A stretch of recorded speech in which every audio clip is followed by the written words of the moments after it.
Hello, everybody. Tracy Hackler back with another fascinating edition of Roadshow Roundup. And you know how I know it's going to be fascinating? Because look at the screen. I mean, there's fascinating people all around. Trey Huntsman, Kentucky Roadshow. Kevin Kulikowski, New York Roadshow. Ryan Justin, Channels Brothers, California Roadshow. And hat backward Cody Krim, Texas Roadshow. And this is episode 16 of the Roadshow Roundup, which means we're 1 week closer to some shops opening up. There's been lots of activity in Texas and New York, a complete and utter standstill in California. And then Kentucky obviously is expanding their current location. So a lot to update you on this week regarding things happening with Roadshow cards in our franchise. We have a show recap that Kevin and I are going to send your way. Must see, I'm sure. So let's just get started. And we got the Western Conference Finals pit the Texas Roadshow kind of against the California Roadshow and the Dallas Mavericks Golden State Warriors. You're going down, Cody. Oh, shots fired. I love that. That was real aggressive trash talk. I'm always everyone thinks that I'm the biggest Maverick fan in the group, but Kevin named his kid after Luka. It's so funny. Hey, I just hope we all have a good time. I'm about to change Luka's nickname to Game 7. Like his middle name is going to be Game 7. If I can go change his birth certificate, you can't do that. But it's going to be a real fascinating episode. I think you can legally change names. Name it to Theo Pinson Kulikowski. Theo Pinson jersey in the back, ladies and gentlemen. Definitely not a Dennis Smith Jr. Like definitely not. I don't know. I don't know about that. What Kevin meant to say was that Jill's not going to let him go change the name to Game 7, the middle name. She might. Maybe. No chance. She let you name him Luka. It flows. Luka Game 7 Kulikowski? Luka Kulikowski. It does. What? He's not Italian. Yeah, why was that? Well, he's like 15% Italian, I guess. Didn't he play for he is? Oh, my bad. Then I stand corrected. Are we talking about Luka Doncic or Luka, your son? Luka, my son, is slightly Italian. Wasn't the movie Luka about kids living in Italy? Yes, right. But that was with a C. That was with a C. Also, that's the best Pixar movies out, I think. That's that is a cold take. That is a very cold take. That was literally like we were talking at Disney this weekend, and that was probably our least favorite Pixar movie. Dude, seen a good dinosaur? Stop. Oh my gosh. Does Luka live on the second floor, Kevin? Yeah. I only get that joke because David sings that song all the time. Yeah. I probably aged out everybody watching and listening with that joke, but it was funny to me. And Dubs never watches, so I don't have to worry about him. No, but he would think it was funny. Do we want to go new releases first? Do we want to go shop updates first? Or we should probably recap the Fenway Card Show, Kevin, don't you think? I think that's a great idea. The Fenway Card Show was this past weekend. If you stay tuned later to this episode, we're going to have a hard-hitting interview with Chris Costa, who from Card Vault, from Big Night Breaks, who promoted and put together the Fenway Card Show. So stay tuned for that. But Kevin and I went, along with our fearless leader, Jimmy Mahan, to Boston for the Fenway Card Show. Kevin, your thoughts on what you saw and what you experienced? So first off, right off the bat, start with the obvious. A card show in a professional baseball venue is wild, right? That's super cool. And just being able to overlook the field from what essentially felt like a conference room, kind of, right? Like was really cool. I think as I'm sure you'll talk to Chris about, the fact that he was able to get people there who knew little to nothing about cards, but he piqued their interest enough to get them to come to the show. Props to him. That was cool. So yeah, I mean, this weekend served as there were a lot of teachable moments, including one of my favorite highlights of a man pulling a 1990s base card out of a Ziploc bag, handing me a card basically bent in half and asking me, "What's this worth?" Welcome to owning a shop. Right. And yes, I'm sure that'll come far more frequently. But no, it was cool to be able to, folks were definitely there and at their first card show, and wanted to learn.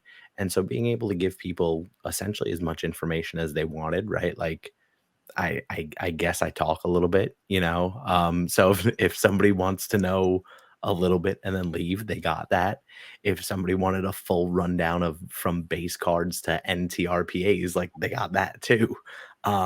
So it was fun. It was a great turnout. Sales were great. The people were great. The environment was great. And, Chris is doing big things and I'm happy that we got to be a part of it.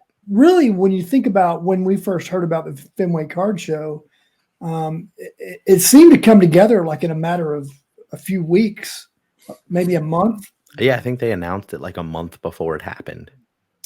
And it was really obviously well promoted in Boston, because I thought when we first got to the room, I'm like, oh, this is tiny.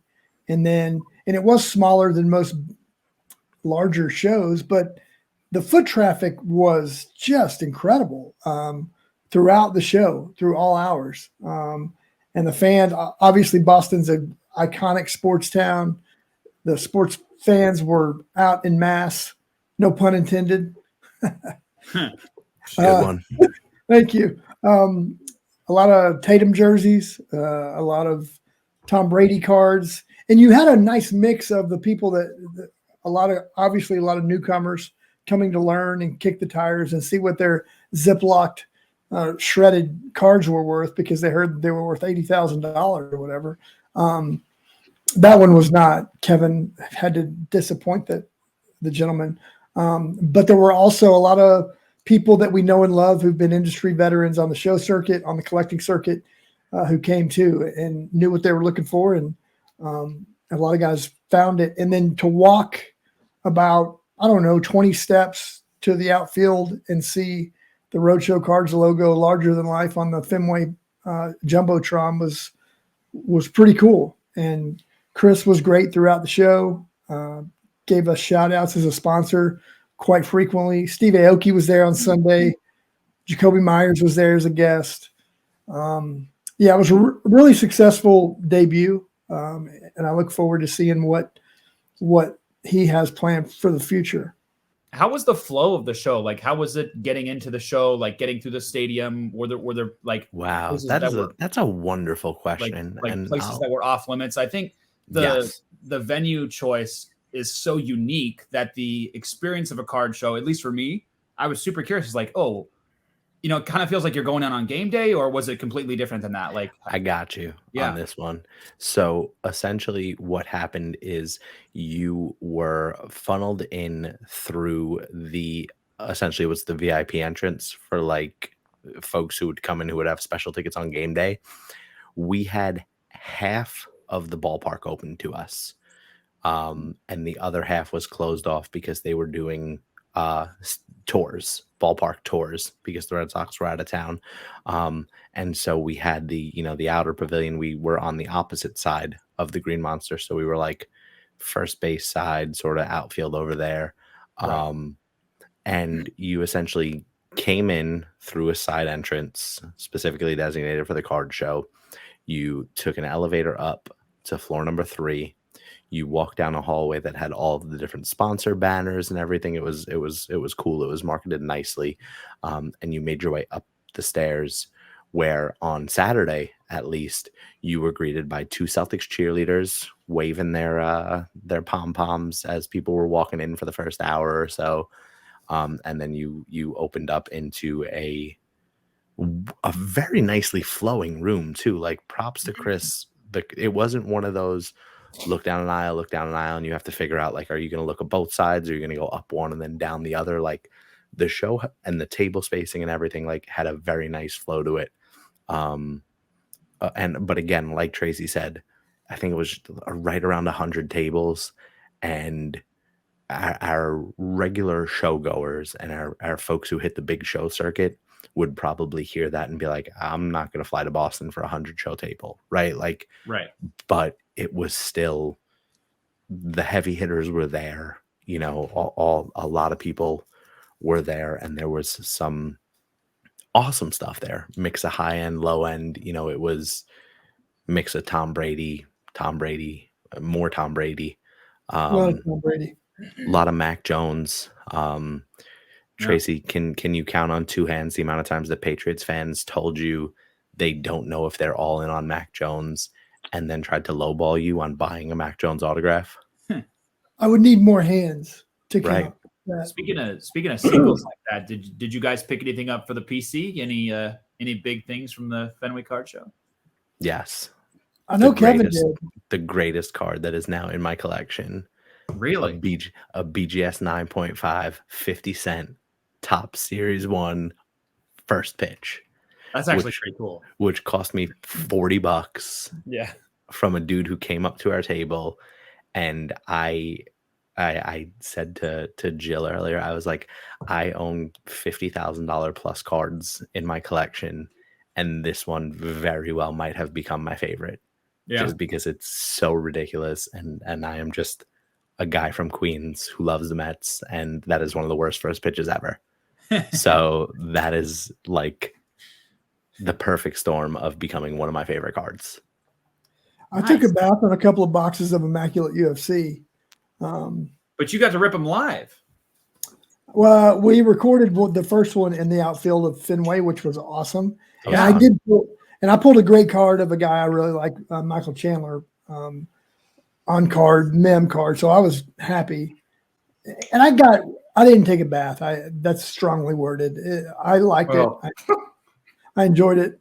Well, I mean, we'll call a spade here. From a getting value back for your purchase, you took a bath. From an enjoying the product and getting athletes that you liked.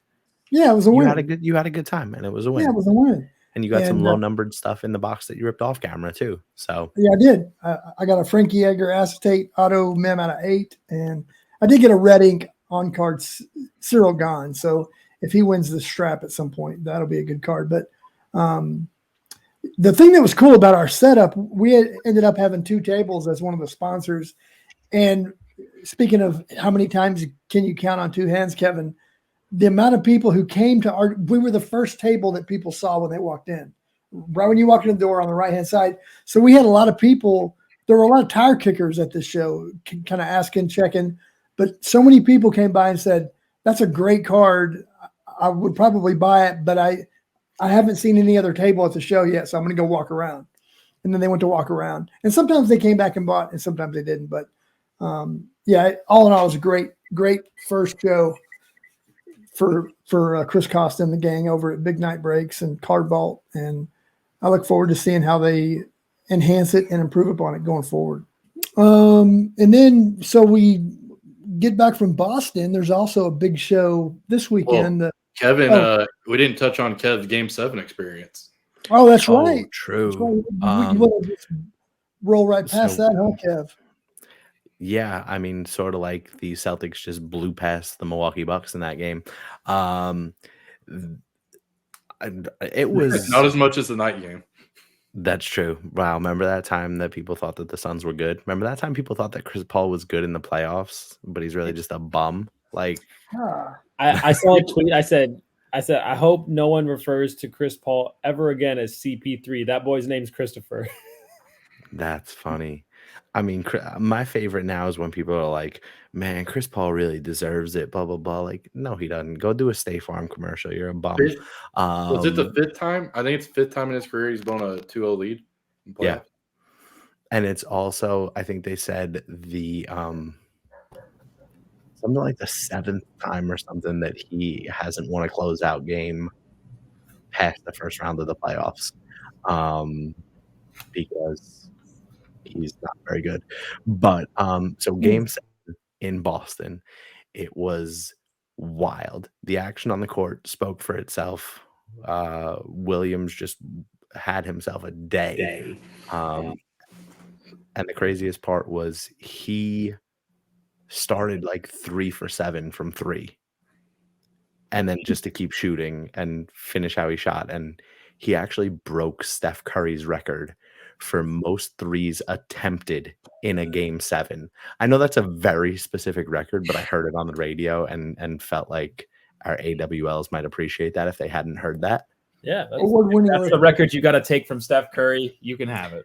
And I said Steph Curry is going to try and take that record back against the Mavericks when he shoots 0 for 18 from 3 in game 7, and the Mavs go on to win that series and head to the finals. But neither here nor there. But no, it's not neither here. More so than the action on the court was the action that was happening around us, being on the floor. And this is late breaking news. I've not told anybody this kind of these stories. So you guys are all going to hear this for the first time too. So we get to the game. I literally showed up like 5 minutes before tip off because I was grinding, trying to make us some more sales at that card show till the last second. That's not the story you told me. That's the story that we're going to tell the podcast though. Okay. And so we get there, and there are just celebrities left and right. Mac Jones, Kraft, like Paul Pierce, everybody just. Was that Tyga in front of y'all? Like no. So, okay. No, Tyga. I thought it Tiger. was. Maybe I'm okay. No, well, you ready for this? Okay.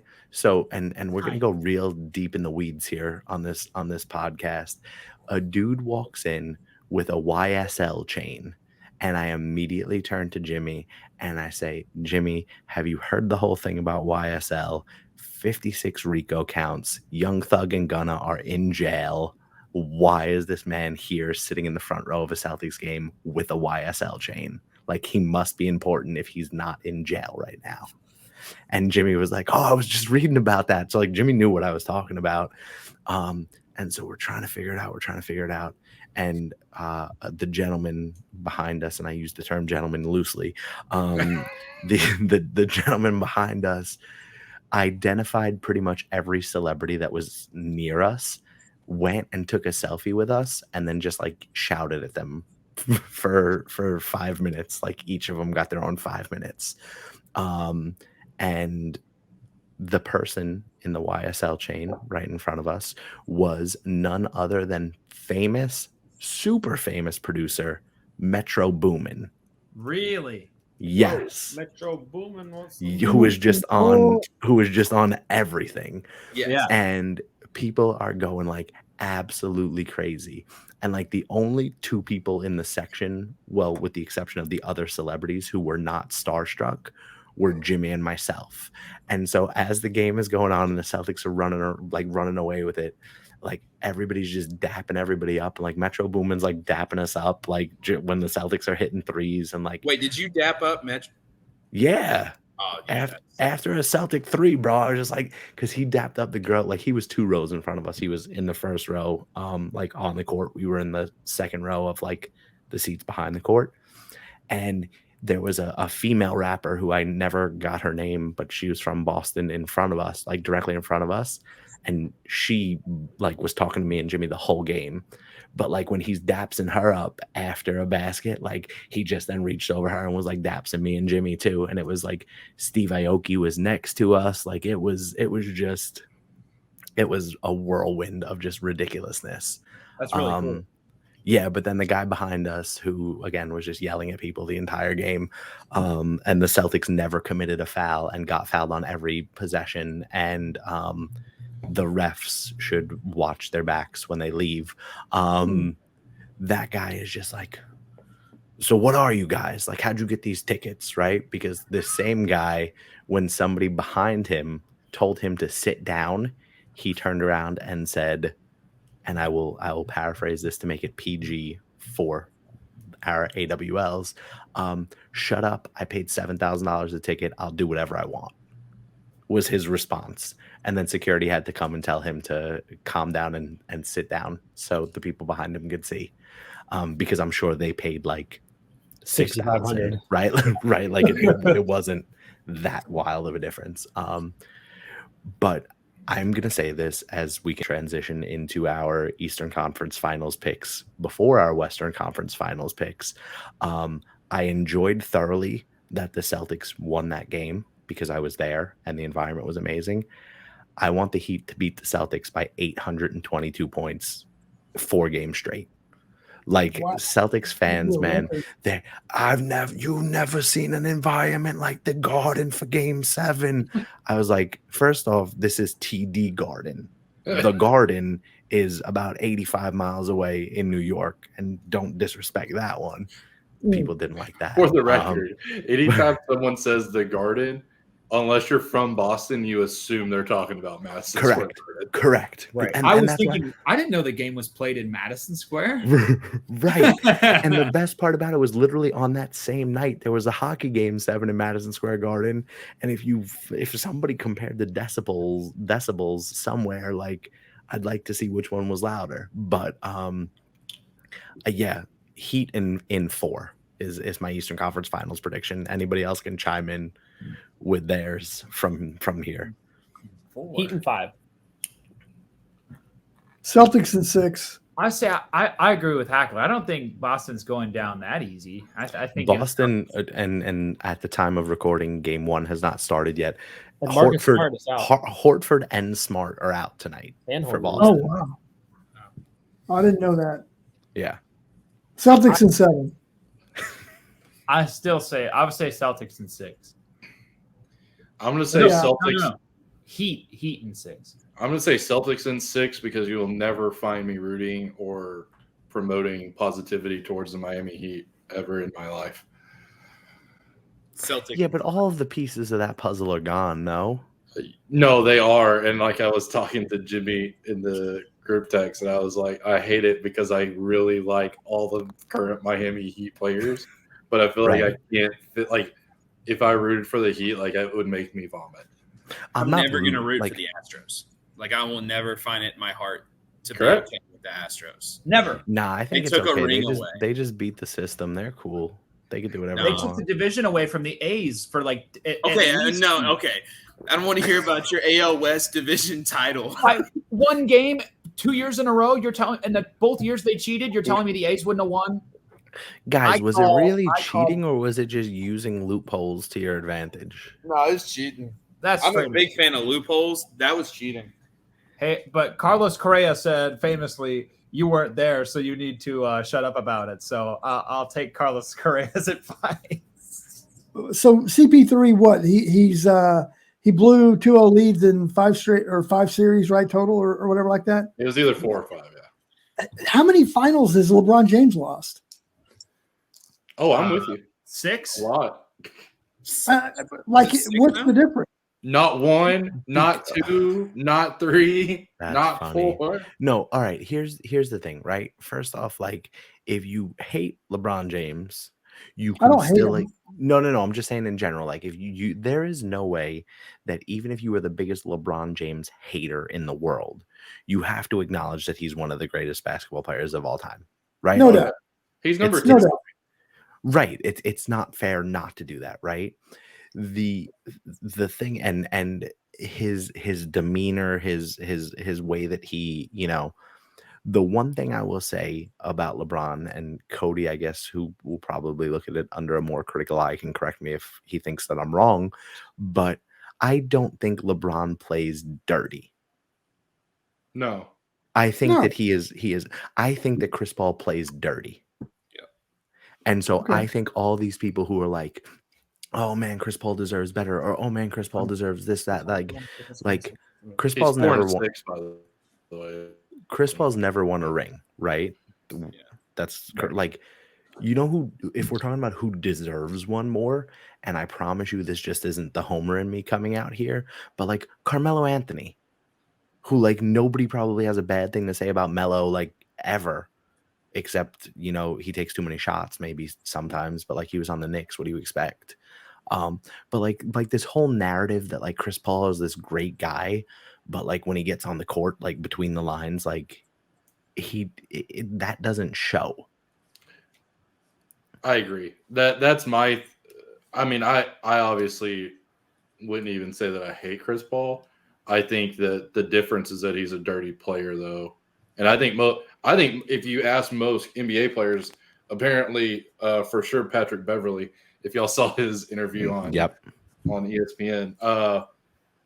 I think most players would say that they don't care for Chris Paul's style of play too. Right.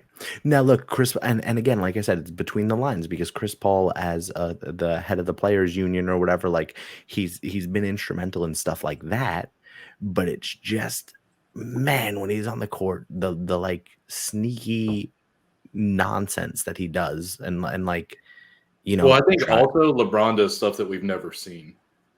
Like we've never seen stuff before that LeBron does sometimes.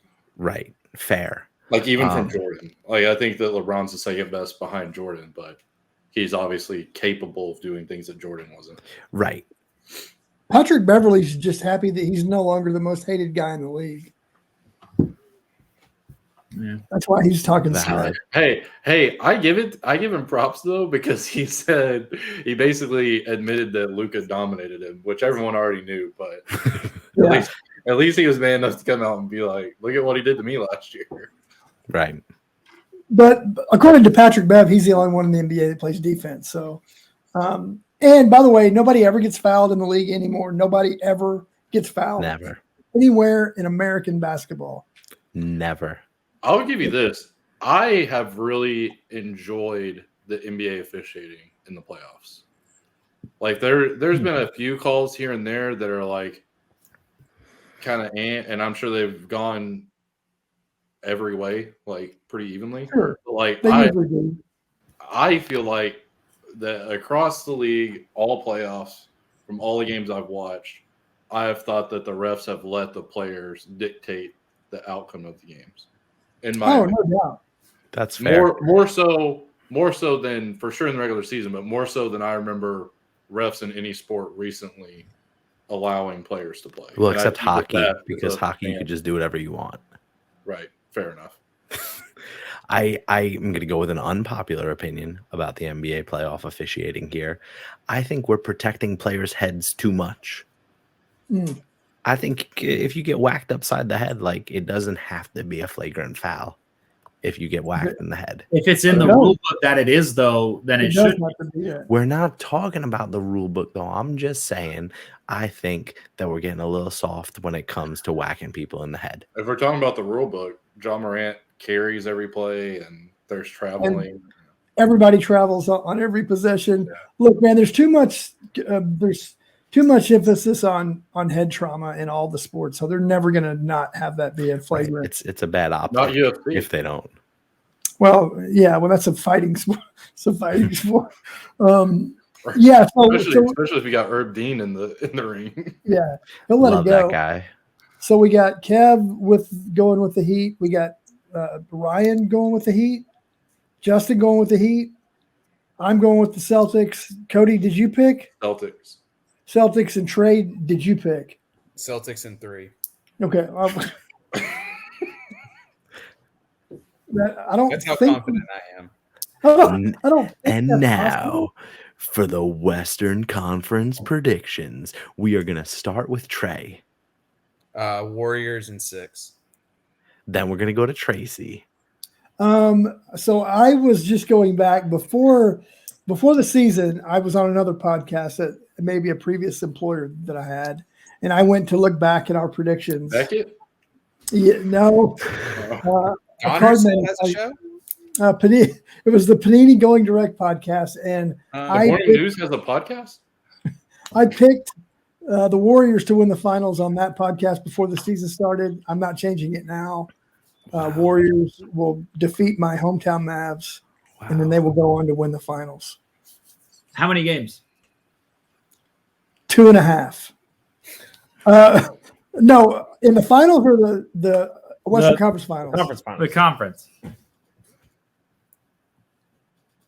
I'm going to go 6. Yeah, I like 6. All right, now go Mavs, and the other 2. So it's Mavs, Warriors now. Mavs in 5, closing it out on the road like they've done the first 2 rounds of the playoffs. Cody hit him with it. Wow. Mavs in 4. I think this is going to be I think because this team really reminds me of the 2011 hodgepodge team of Dirk and the custodian, Brian Cardinal, and the other spares that made up that team. Hey, Jason Terry took a couple of like game clinching shots in that series. That is true. To be fair. So that team, if y'all remember at the time, the favorite to win the finals that year was the Lakers to go back to back, and we swept them right on out of the playoffs. So I'm going Mavs in 4, but I think that the best player in the series typically wins the series, so that's why I'm picking the Mavericks. Because I think Luka is the best player in the NBA right now. Okay, Mavs in 4, sweep. I will say that I think Luka is probably the best, well-rounded, like as far as like offensive player in the league. Oh, here we go, putting qualifiers on it. Go ahead. Nobody on the Warriors plays defense except Draymond. So Yeah, he just likes to take people's knees out. Hey, I love Luka. I'm saying Warriors in 5. Okay. Quick note: did you see that Steph Curry interview where it's like Yeah. Steph as a two-way player, and And he's he like, shocked. Wait, I want to say something real quick. all right, While this is going to be a rivalry for the next week, yes, I will say that I will enjoy the rivalry with y'all much more than the rivalry with the Suns. you just wait. because Warriors- you know how we feel about Devin Booker. Here's the thing: the Warriors are all class. They're a Except class Draymond. organization. Curry is a first-class player. Klay Thompson's a class player. Draymond really skates the line, but I like him because he skates the line and because he may be a little bit of a dirty player on the court, but he never is like, oh, I didn't like that's his persona, and that's what he lives off the court to. Whereas there are some players on the Suns that are dirty players on the court, but take on a persona off the court. And then do State Farm commercials. So I will say that I relish this series. I think that the Mavs are at an advantage because I think that the Mavs, win or lose, have accomplished more than expected this year. And I think the pressure's on the Warriors because they are in a championship or bust just because of the expectations they've built with that franchise. But guys, let me just add to what Cody is saying by like, please don't make us hate the Warriors by the time this is over, regardless of which way it goes. how does No, that no, no. How does that happen? How would we do it? How does that? Okay, happen? I'm gonna tell you how that happens. And I said this a couple. I of haven't weeks ago even on the given my podcast. prediction yet.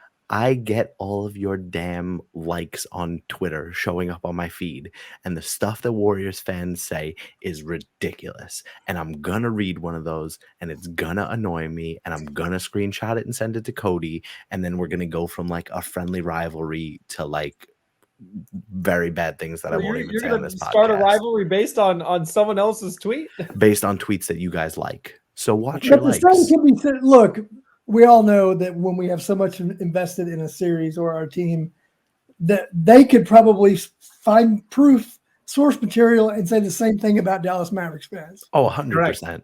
100%. So, with that being said, Warriors in 6. And then that was a big lead up to just like a Right. cookie cutter Warriors. I thought he was gonna heel turn right here on the podcast. That would've Like been great. Mavs in 6. So I'm like, that would have been great. the whole crowd goes crazy.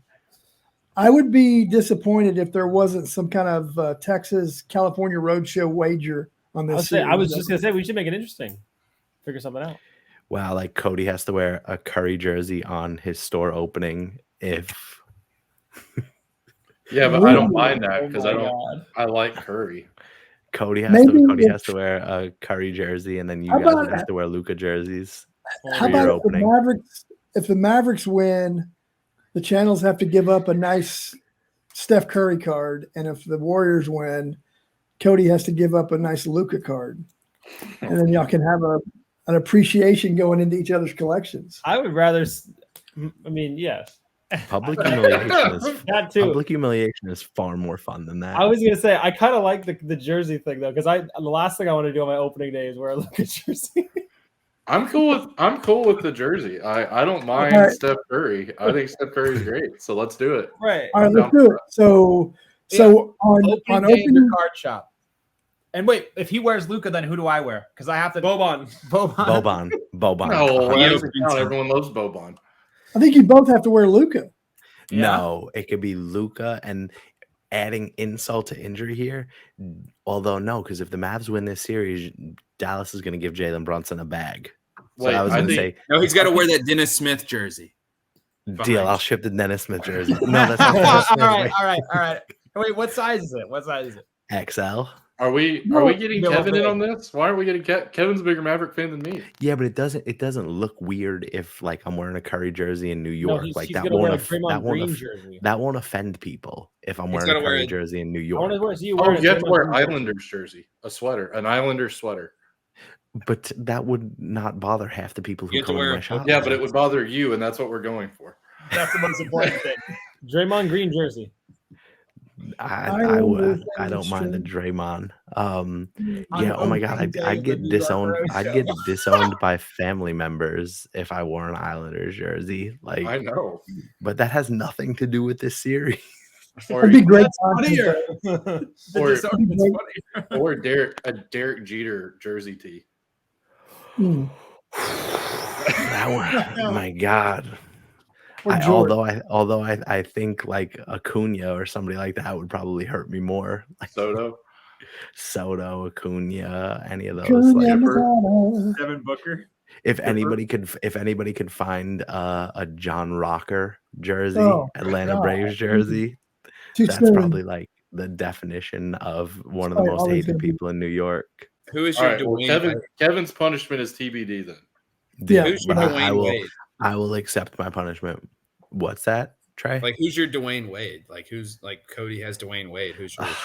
Like probably Chipper, just because Chipper named his daughter Shay because he owned the Mets. That story's so funny every time I hear it. I love that. Like, look, John Rocker ranks up there too, but like John Rocker wasn't as good as long as Chipper was. Like, I'm not gonna tell you Chipper wasn't a good ball player, but like John Rocker literally like rode the subway and like insulted people and was like, New York is the dirtiest, grimiest place in the world. And like, no, guys, stop. Philadelphia exists. Come on. He also had some other hot sports opinions too about things. So hey, can I bring this full circle with a story real quick? So as long as it's not about John Rocker. Oh, it is. How do you have a John Rocker story? So me and my dad and my brother and my mom comes to most of these too. But we try to go to as many baseball stadiums as possible. So if we're on a family vacation and there's a stadium we haven't been to, we try to go. How many have they been to? A lot. I want to say like 28 or something. Dang.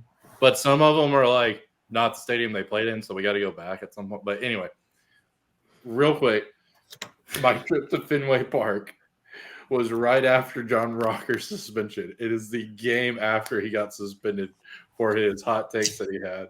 And the dude comes running in from the bullpen in full catcher's gear. And the Boston fans at Fenway are just throwing sodas, hot dogs, like literally anything that's in their hands. It is just raining. Like there was like a 20-minute delay because the ground crew had to come out and get all the food out. It was great. Yeah. So John Rocker, that is my memory of Fenway Park to bring it back around to the Fenway. There we go. Yeah. Fenway Park and John Rocker rolled into one. My memory is the Fenway Card Show. Okay, so we have our predictions. We have our wager. Kevin's punishment if the Mavericks get beat in the conference finals will be to come. But I guess that brings us to shop updates. There's a lot going on in 3 of the 4. Have we not done shop updates and we've been talking for 7.5 hours? Yeah. 2-minute offense. Trey is Cody. So you got these other shops being built out from the ground up, but Trey is smack dab in the middle of expansion mode. And we saw Trey in action earlier Tuesday, for those who don't know, and I'm assuming most of you watching and listening don't. Tuesday is our team call where everybody on the Roadshow team is on the Zoom call together. And we got live action today of Dubs turning the camera around and showing Trey putting work in the shop, dude. And what are you doing, bro? What am I doing? So in shop, Cody will know because Dubs went down and shopped for furniture and everything with him a couple weeks ago. And while he was down there, he would FaceTime me and be like, do you like this? Do you like this? Do you like this? We got like new shelves, new tables for singles, everything. It looks completely different in here. So it's been awesome. Moved out the arcade game because pretty soon it's going to be permanently next door in our new expansion space. So probably saw on the Roadshow account the shiplap that's going to go up that'll match next door. It's going to be awesome. We took a lot of really big steps this week. The awning is down from the previous business. It's been a good week, really good week here. Yeah, it looks great. If you go to the Roadshow socials, you'll see some images of the kind of newly. It looks really, like Trey said, it looks really different in the existing shop. A lot more room to kind of just appreciate things and go through cards, and so that will continue, as will the expansion next door. It's going to be phenomenal to watch it unfold. That's been the good thing about everybody else opening shops over the last year. It's been kind of cool to like watch and be like, oh wait, if we could do that, man, that would have been awesome. I wish we had thought about that when we were opening the shop. And now that we're expanding, it's like all the great ideas that the other 3 shops have had. It's like, no, we can actually do this now. Like, let's change everything around. Let's move. Let's throw stuff over there. Let's see what we can do with singles and this and that. So we've got some really cool ideas, and we want this to still be, destination shop, and want to keep changing it in ways that the hobby still wants to travel here, see it. And we just want to keep being creative with it every week. Oh, I think that's a mission accomplished there. California, let's. This might be a short update on what's happening in your shop. But let's knock you guys. Let's knock you guys out. Is there any cold players over here? Yes. Yeah, you guys are some cold players. That's cold right. players, son of a guns. Any movement at all from last week? So, yes. Okay. Any? Yes. The city has gotten back to us finally, Okay. and we have a new form that we have to fill out electronically and resubmit to them based off of the amount of electricity that we think we're going to use. And it's like something to do that we have to file that for tax purposes or something. And then once that gets approved, then they can approve the changes that we need to be made for the walls and all that, because it all based off of the electricity or something. But our contractor was like, I'm not going to do that. I'm just going to print it out, fill it out manually, and then give it to them in person so they can approve it right away. So now that we finally have movement, he's like, hey, if they're starting to move us along, let's be super proactive about it. Let's be on top of this thing as much as we can to help the process move even quicker. So no movement in the shop, though. No work can be really or can't be done until these permits have been approved. So yes and no. No justice, no peace, man. That's right.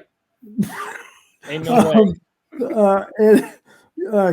So, as we've suspected for a couple of weeks now, I believe Cody's Texas Roadshow will be the next shop open. And Cody, we're dangerously close to being at that point, right? Yeah. My contractor actually sent me a picture during the podcast that the card bar is done. Woo! So at this point, we're literally just waiting on power still, which has been fun because we can't really do anything until power. But as soon as the power is on, we are ready to go. We're ready to open. Wow. That's my update this week.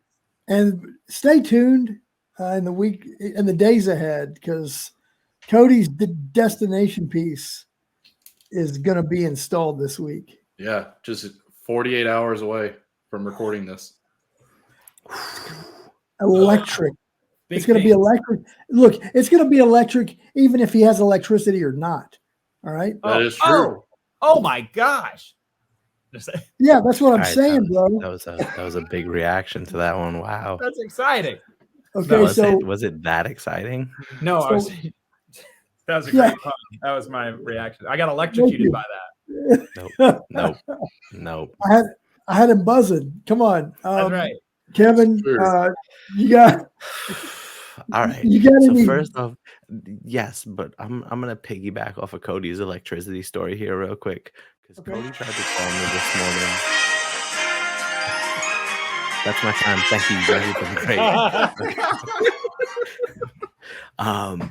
No, so You wanna Cody thank the called me. Academy? Nah, forget about them. I'm gonna thank God. I'm gonna thank Okay. Jesus. I'm gonna No, thank thank baby Chris Rock. Jesus. I'm gonna thank Jesus in a tuxedo T-shirt because he's formal, but he's here to party. No, Jam into Leonard Skinner. Just so, Hammered, bro. so Cody calls me this morning to try and explain his power situation to me. And I guess I signed up for it. I asked for it. But that conversation, man, sounded like, you ever hear when like you're trying to get money from somebody and they're like, well, what happened was like first I put the money into my bank account, but it went into checking and then I needed to transfer it over 2 days. So the and way then my it went bank into- account is set up, I got a checking and a savings. right. So Cody trying to explain to me how the power grid works in Texas sounded a whole lot like that conversation right there. But hopefully that gets resolved real soon. New York shop updates. Like an hour ago, I was told that my security glass install has been moved from tomorrow, Wednesday, already happened for our AWLs who are listening, to Friday, the new tomorrow for our AWLs when they're probably listening. So Friday is the install now. I will be halfway across America in Dallas, Texas. So I guess somebody else can take some pictures of it or something like that. So You know, you guys not taking pictures of it. Nah, no shot. Pictures. Like absolutely not. I'm about to send Luca over there, not the Mavericks star and the best player left in the playoffs, but my son, to take some photos. But no, I don't trust her with a camera. But that's all I got for shop updates. I got security glass coming in Wednesday. My card bar is being built off site and going to be moved on piece by piece because it is a monstrosity. Check out, by the way, not to plug shamelessly Roadshow Cards again, but you can see a sketch, a contractor sketch of the bar. And if our Lord in heaven will help us, we're going to have some special pieces for the New York Card Bar that we want to show at some point. We need to text that guy first thing tomorrow, Tracy, because another business day has passed. Our Lord or the guy that we need? Well, I text him every night, but tomorrow morning we need to text our buddy. I usually just talk directly to him if I can. But he has a Twitter account. I know because the Channels brothers like his tweets all the time. All right, we'll text the gentleman that we need to text in the morning. Yes. But that's all I got for you guys. Yeah. By the way, not that this is a shop update necessarily, but Trey, do you have a trip this weekend that you're taking? I am going with David to the Panini event with the NFL rookie photo shoot. And it's going to be awesome. Going to have some really good content coming from that. Probably get to open some packs, do some videos with some of the guys that they're going to have there. Really get to talk to Malik Willis about, what it's like to mentor Ryan Tannehill. Talk to Kenny Pickett, some of those guys. It's going to be awesome. It's going to be a really good event. Shout out to Scooter and all those guys for hooking us up and getting us there. It's going to be a lot of fun. It really is. Looking forward to seeing some of the guys from Panini as well. And gals. And so, in other words, stay tuned for Trey's riveting content. Dubs is his cameraman this weekend. So honestly, I think I'm just going to go get a selfie camera, one of the sticks. And I think we're just going to roll with that. That's all smart. Right. The best is whenever you see Tracy, Tracy's getting down low. He's doing this, all that. David. Hitting them angles. David is here. Yeah. What you see is what you get. Yeah. No matter where you're at, that's where David is. Exactly. Yeah. Well, that'll be awesome. Are you not going, Tracy? No, dude, I don't know if you guys Tracy's ever heard gonna of hang out with show? us, guys. Or guys, Cody. We got the Dallas show. Oh, you didn't tell me you were going to the Dallas show. Huh. We haven't talked about it. Just try to keep me away. Bro, his name is now on the super VIP list. Man, I tell you what, we get Tracy into one Dallas show and he's addicted now. I got a checklist. Has a lot to do with me. This weekend does, but I've got some purchasing to do, and so I need to go to the show to get what I need. or what I'm looking for. I don't know if it'll be there, but I'm looking. Tracy, what's number one right now on your PC like wish list? And actually, I want everybody to say it too. Deal. You're going to think this is weird because I've been on something of a baseball kick. In fact, last time I was is it what you texted me today? Yeah. The last time I was in Kentucky, I bought an Aaron Judge and a Mike Trout autograph from Trey. Mm-hmm. And this weekend, my number one target is a decently graded 1968 Topps Nolan Ryan rookie card. And I'm also looking for 72 Carlton Fisk, an 80 Ricky Henderson, and a really nice 9 John Elway. So that's what I'm looking for this weekend. Kev? Next up. Well, the card I probably want the most right now is a high grade 1974 New Japan Andre the Giant card. Oh, wow. Which is like that's the one we saw. Is that the one we saw? That's what. Yeah, that is. Yep. Dude, what a card! What is a high grade in that card, though? What would you consider a high grade? I would like a 7 or above. Okay. And they show up every once in a while. Do they? Yeah, but then you usually go into aggressive bidding wars, and then go for way too much money. But that's one of the ones. What a cool card that was. I definitely like. I would say, then I don't know. That's the one. That's it. I would say right now the big one, and this is a little bit tougher for me, but I would probably say I'm doing the rainbow for the Jonathan India Ginter Chrome, and I've got like the red to 5 and all those, but the super for that, which is obviously needle in a haystack, but a little bit easier. Moon Knight, either a really nice PMG or a PSA 10 1990. I think those are probably mine right now. Wow. Nice. You started a rainbow search without having the 1 of 1?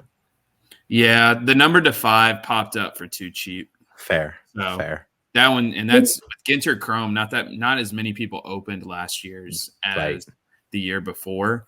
Are those boxes on clearance? Like, is it obviously pulling one would, like you said, be a needle in a haystack, but if it's an affordable enough rip, like. Oh yeah, I love ripping. It's my favorite rip right now for the price point. Like the autos people don't realize the Ginter Chrome autos how rare they are. Yeah, like they're 1 per case. So is it a sub $150 box right now? Yeah. It's in the 120-ish range, 120, 130. What's the ballpark you think you would have to pay on the 101 if it surfaced? With as bad as the Reds are, it might help me a little bit. Like, onto the channels. Man. For me, I have like 3 cards that I really just want to, like, I don't have a timeline for them. I really haven't picked up a card recently because I've just been spending too much on going to games. So buying cards has been an afterthought. But I really enjoyed credit card debt. Right. I've really been enjoying going to the games. It's fun. But so the cards I want, I would like because I have 4 of them already, the downtown Curries. So I want the most recent downtown Curry from Panini 1-1. And then I would like a Dwayne Johnson Bumblebee. And I would like a Carrie Fisher on-card auto, whether it's an in-person 77 Topps, which is like ideal, or even a on-card like from like High Tech or something, but those are a little bit more expensive. So those are just my 3 like by the end of the year goal. I would like to have those. I second the Bumblebee rock. Thank you. Yeah, if you see one in like a 5 or a 6, that let me know. I'm not trying to get too crazy. I like just trying to get one for the PC. I want a 9 in that card. Right, like, I bet you do. Yeah, that's one of my on my lists. Yeah. What's like a Mark Hamill 1977 like on card do? On card would probably like an authenticated one. Right. I would say probably somewhere around $2,000. Yeah. I know the Harrison Ford is very expensive, like $2,000, because he actually signs less than Mark. Well, Harrison Ford doesn't really like the convention. No, he doesn't. Like that's the thing. It's like I'd rather have Mark Hamill's because like I know how much he loves playing Luke Skywalker. Right. Yeah. I have the Harrison Ford signed, so that's my goal is to eventually get Ford, Fisher, and Hamill, all on those blue 77 tops. So the Fisher, I just have to find it, and they pop up like once every couple of years. You'll see them, and then they get bought really quickly. So I just need to have the money when it shows up. For me, I'm a little. It's a little interesting. Like, I have this card that I've wanted for a long time, but I haven't really actively pursued it. I've kind of just been waiting till I find one at a show. But you guys know how nice Topps Definitive is. Like the on-card autos is what I really like. I want a Trout, but I don't want just a Trout. I want one of those jumbo, the vertical ones. I think it's where the autograph is either on top or right underneath, where there's like the patch going through. Yes. I want one of those of Trout. That's high on my want list. The next thing I want is I want a Messi, but the I got you, bro. You need one? I want I think it's 1920 Immaculate, where the patch is actually game worn, which is what I'm very, very particular about. I want a game worn patch because I think that game worn soccer is extremely underappreciated. And then third, what I've been focusing on more, I've gotten a couple recently just for the Derek Carr PC. I want to focus on high-end on-card autographs. So like if it's a blue pen on a white background, either flawless, national treasures, things like that. Encased is always a great one because Encased is always on card. Carr has a couple of them. His patches in this year's, I've seen both the national treasures and Encased. The patch is actually signed as well, which is pretty cool. So just unique stuff like that. It's hard when you have so much of one player to really. It almost makes it more fun when you start focusing on the more niche stuff of like, oh yeah, I like this card because of A, B, and C. And then so when I'm looking for cards that I'm actively trying to pick up, I like to be that specific. Yeah. So not too much. Wait, I'm sorry. I just woke up. What did he say? Yeah, I'd like to thank the Academy. I'd like to thank Kevin for his time. Yeah. What about you, Cody? What are you looking for? I know you're going to be looking for singles for the shop this weekend, but money. Are we talking? Obviously, singles for the shop is totally different. But are we talking like, what am I buying to hold, or what is my buying? What are you buying? What do you? Because Cody, full disclosure, ladies and gentlemen, Cody doesn't buy cards to enjoy cards. Mostly true, but I do have a PC that I am currently working on. Dead presidents. Well, that's that too. That's my favorite answer to anyone who's like, "Do you have a PC?" Like, yep, dead presidents printed on green paper. Also, famous inventors, discoverers of electricity, things like that. So they could help you with your shop, right? My current, yeah, exactly. All right, there you go. He hit one today. He hit one for 14 today, but he got that make. My current thing that I am actively collecting to not sell anytime soon is on-card Hall of Fame rookie autos. On-card, like the one I picked up at the big one I picked up at the last show was a Barry Sanders 1989 score. That's a PSA 10 with a PSA 10 auto. So yeah, that's tough. Of Hall of Famers, yeah. That's tough. 10-10 on that that's crazy. I'm just looking for on-card autos of Hall of Famers. So I dig it. Now the fun thing though is that like some of the cards aren't rare, but they're rare to have signed, if that makes sense. So, yeah. And hopefully athletes don't continue to go the route of not signing their rookie cards. Because let's not talk about that because that is a very sore subject for me and some. I think ones that I'm trying to pick up. If I'm wrong, other than wrestling is getting really bad about that. The only major sport Hall of Famer that I can think of that does that currently is Montana. I don't know if there's others that y'all can think of. I don't know of any other ones outside of wrestling, which is driving me crazy that the price of autographed Flair rookie cards, California, you're muted. The price people that don't sign their rookie cards. Yeah. Trout. Does he not sign him anymore? Trout won't sign his Trout? US update. He'll sign it in person, but he won't sign it through private signings. I already got one with the Millville Meteor inscription. I've heard he's slowing down on that inscription as well. What about Tim Trout? He is. I want Does that anybody have card. his So autograph? bad. I don't. need to I get- actually did at Panini. Do you remember when I had all those blanks and one Yeah. touches at my desk? I signed you one. Yeah, you did. You guys are all Hall of Famers in my book, though. I would take any one of your autographs on, and you guys have already signed my heart. So there it I'm is. not signing a rookie card though. Come on. There's Come on, only one okay. person. There's only 2 people in this Zoom that have one. This is I not a stopped Zoom. signing a long time ago. That have a Hackler rookie. No, that have their own rookie card. Yeah. I'll sign anything at any time with any inscription that you want. Blank checks with the amount $7 million. There will be nothing hotter than that check. To Tracy. What did it say? That's my autograph. Oh, Oh, that's Can it. I- He just gave you a 2 Tracy. I like it. But I don't want a virtual autograph. I want it in my collection. This is an It's NFT. not an NFT. Hey, it doesn't want an NFT of your autograph. Yeah, that what is even that? Well, I think we've probably overstayed our welcome on this one. What? What are we doing? What? Wait, Is that the wait. goodbye? No, What? no. I got one. I got one for you guys. Okay. You're What? American. You're Everyone American get when ready to you, laugh. you're American when you go into the bathroom. You're American when you come out of the bathroom. What are you when you're in the bathroom? Europe.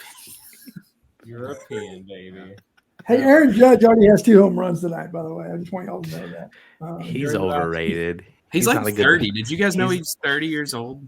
Yeah, And he's what's wrong old. with older? What's Did wrong you with guys being know older? that Gary Payton II is older than Steven Adams? That's crazy. Where does he live? Is he going Bro, to? hold Steven on. Adams? We- All right, no, that was no. the joke of the night. That's it. Ryan, Time leave out. that in. Make sure you clip it. Like, Time out, because we had a Gary Payton card in our showcase thanks to our Roadshow repack and thanks to Trey putting it in the showcase. Which card was it? The guy It was- pulled it and was like, "Can I trade back for this?" Or he wanted to trade it for like another card, and I was like, "Yeah, that's a Gary Payton number to 4." Yes. Yeah, it was a Gary Payton Spectra Auto numbered to 4, and somebody comes to our table this weekend and was gawking over that specific card. And like, it's Yeah. not a super expensive card, right? Yeah. And I was like, we can tell you where his son lives. Let me just say that. And the guy was like genuinely confused, and we were like, "No, it's an inside joke. Like, we're not going to tell you where his son lives." we're like, you have to listen to the podcast. right. Wow, what an episode! That's a lot of craziness, a lot of information, a lot of hope for the future of what we're all doing. And we wouldn't do it without you all watching. We love you. We appreciate you. And guys, I'm not ashamed to say it. I love you guys, and I hope y'all have a good night and a good week and a good weekend. And we'll do it again soon. I'm honored to be joined now by a dude who has swiftly become one of my favorite people in the industry, Chris Costa. He's got golden pipes, the voice. I knew the voice before I knew the man, and then I met the man, and they meshed. So Chris is got his finger on the pulse of all things sports collectible related or collectibles related, especially in Boston. Boston Power Broker. Big Night Breaks is where it all started. Yeah, is that right? Yeah, that's right. And Tracy, thank you for having me. You're making me blush. But no, it's good to be here. Yeah, you hit the nail on the head. So the journey started, beginning of the pandemic.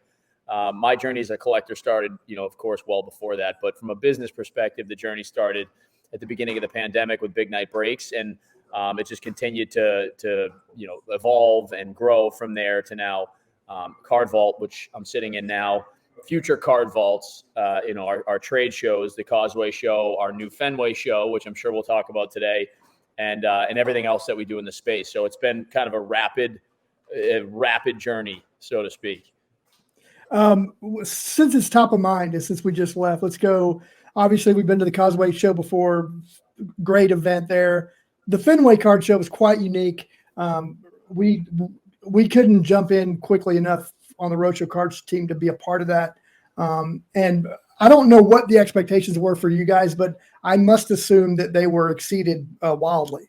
Yeah, for sure. And Fenway is what it is as a venue, right? It's a historic, incredible, breathtaking place that has this really unique charm to it. And we approached the Fenway sports management team, and I guess in a way they approached us around doing something together. And after our experiences with the Causeway show, it felt like a trade show inside Fenway Park could be or was worth exploring.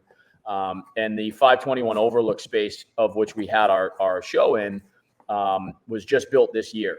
So originally the thought was, how do we make it work? Where could we put it in the ballpark? Would it make sense? Could we do something on the field? And then we saw the 521 Overlook and it all clicked.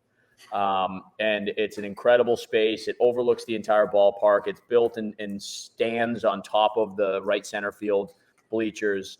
And yeah, we feel like we did a great job putting the word out in a very short period of time. We only announced the show about 6 weeks ago, so we only had about a 6-week window to promote it. And yeah, the attendance and the excitement and the buzz definitely far exceeded what we were hoping for sure.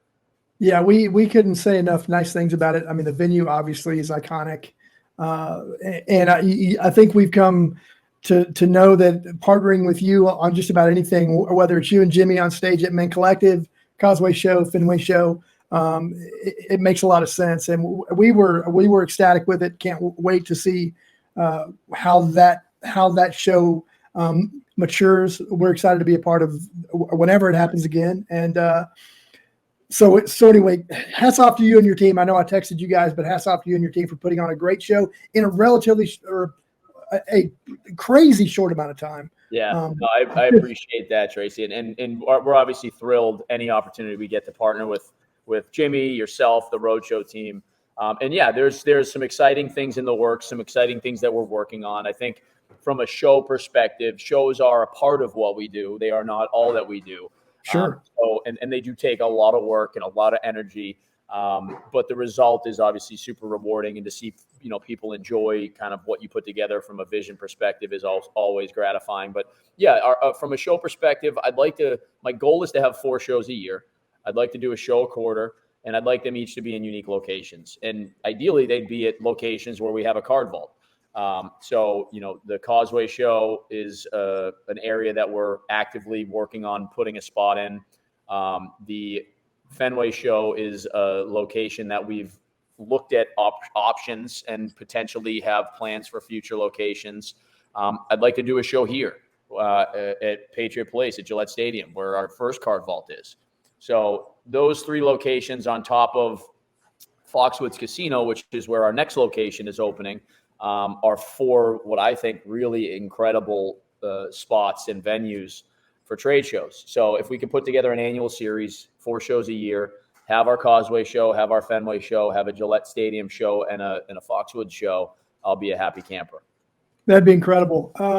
So how do you kind of split up your time between, obviously show promotion happens once a quarter, so you've got time for the next one, but card vault, big night breaks. I mean, where do you find yourself spending most of your time?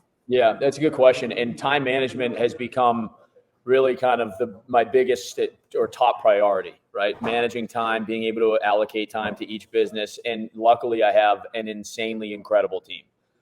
We've been very, very fortunate to bring in guys that, are fully bought into the vision of the business, that are fully bought into the success of the business, that are fully, experts or full on experts in the card space. And that, all love and get along with each other. So we've built and are building something really special here, especially at Card Vault. The Card Vault team is really the team that helps execute additional projects like our card shows. Mm-hmm. The guys that we have on the team here are really, core to us being able to do the things that we do, and me being able to focus my efforts in all these different areas while trusting that everything is getting done that needs to get done on a daily basis. In each of our businesses, from breaks to our brick and mortar business to our online sales, et cetera. Yeah, I think it's weird in a weird way, but in a very compelling way. I think our founder, Jimmy Mahan, and you are true visionaries different grand visions. Yours obviously is cornering that phenomenal sports market in Boston. Jimmy's going to different places across the country.